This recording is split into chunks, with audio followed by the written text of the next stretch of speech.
probably deserved a little more of the 90s treatment here. So, okay, number 12 I have is, let's see, Brenda Walsh from 90210.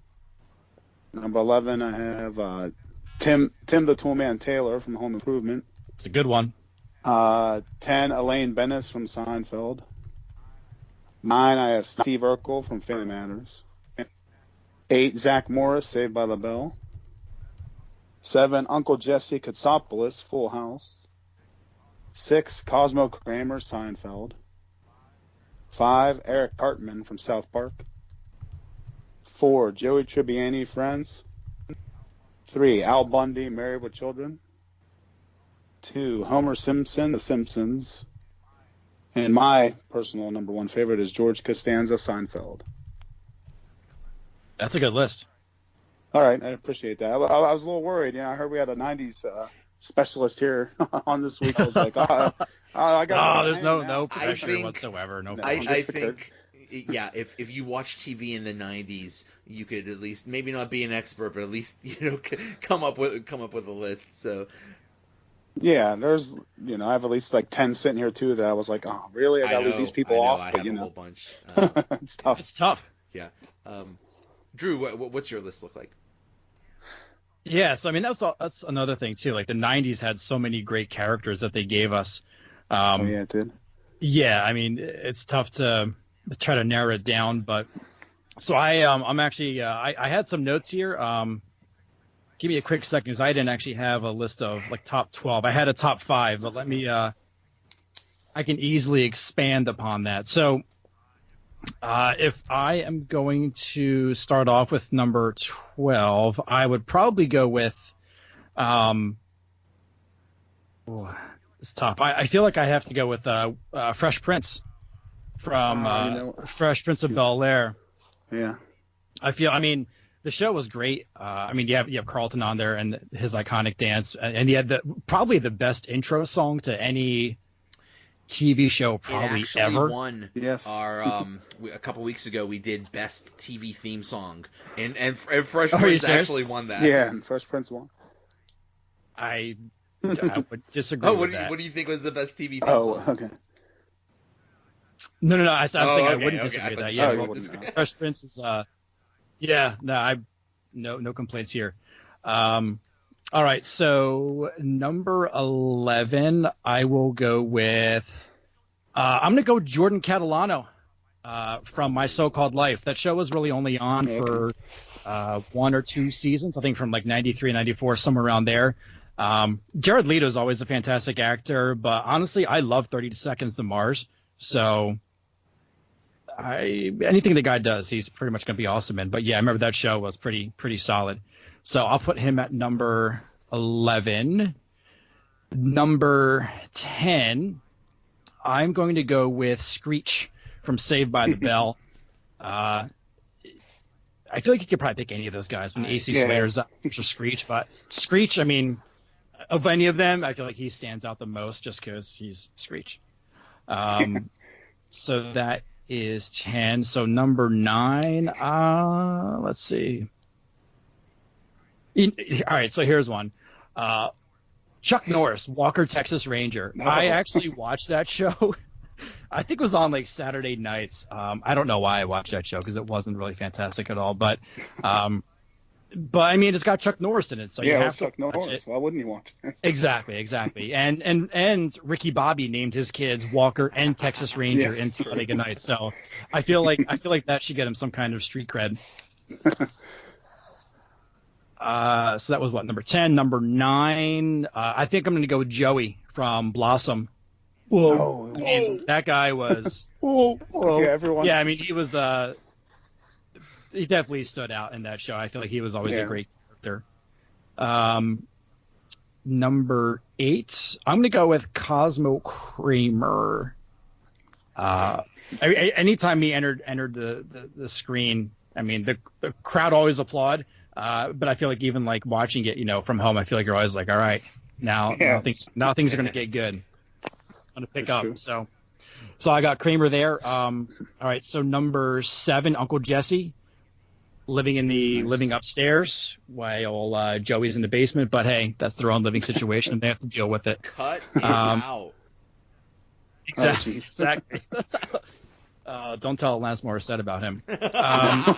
So number 6, I would have to go with Bart Simpson. So this show started in 89, and it's still going on. But dude, I remember when The Simpsons first started, and Bart was, at the time I was like in 4th grade, and I remember Bart Simpson was like, everybody wanted to be Bart. He was so cool. Yeah. He was awesome. And dude, I couldn't have enough Bart Simpson paraphernalia. I had this crazy Bart Simpson T-shirt. It was like insanely long. It was like almost down to my knees. Oh, gee. And I would like wear it with these like jammer shorts that were also like insanely long. Jams.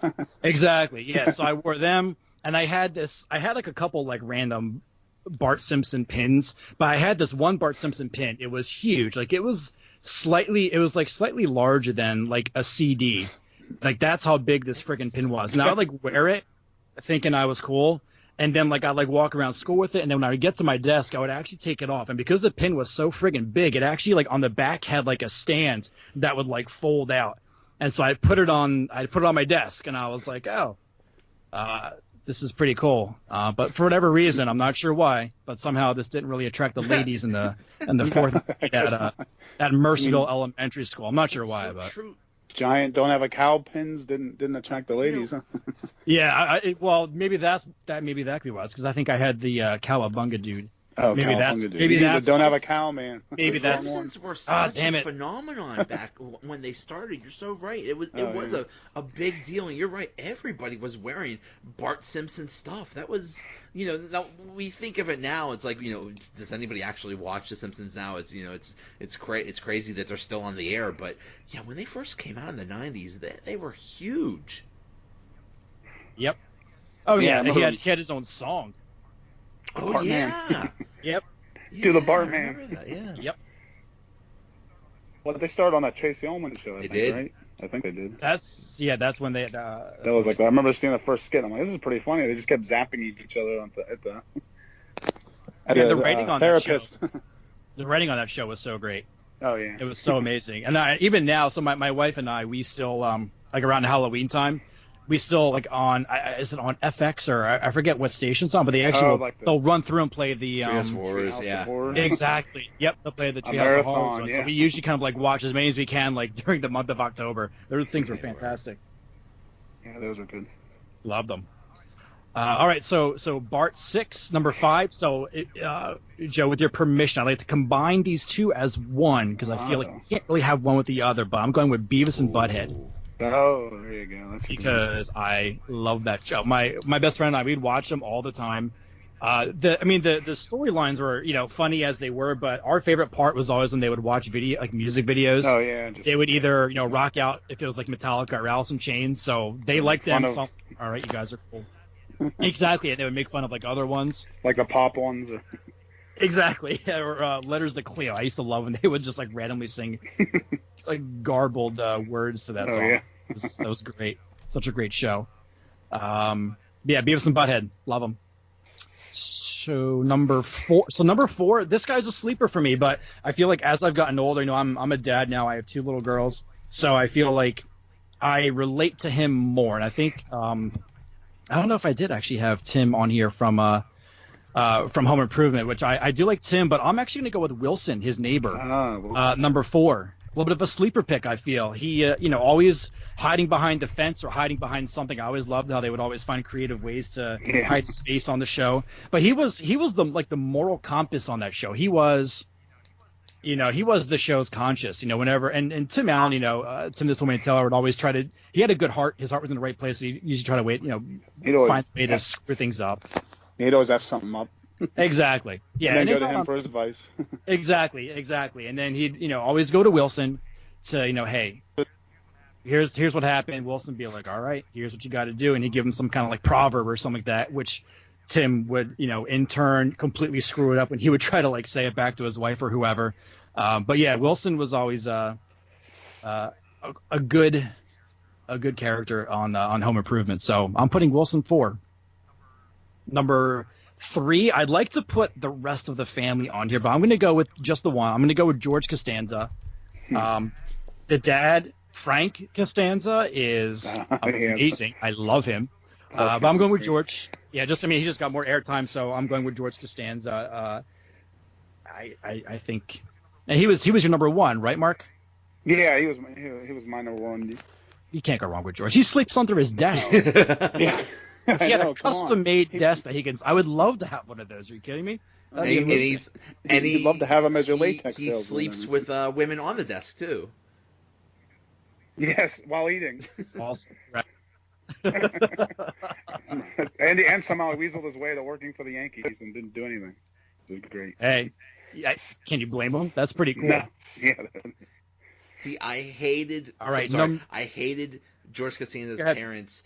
I mean, they did a great job. They were written great, but from a personal level, and Jerry Seinfeld's parents too, because they remind me so much of my parents that it just drives me crazy. That's how my parents are, like George's. They're fighting all the time. They're always yelling and stuff. And how Jerry's parents are just so, it just reminds me so much of my parents that even when I watch episodes now, I'm like, oh, I hate them.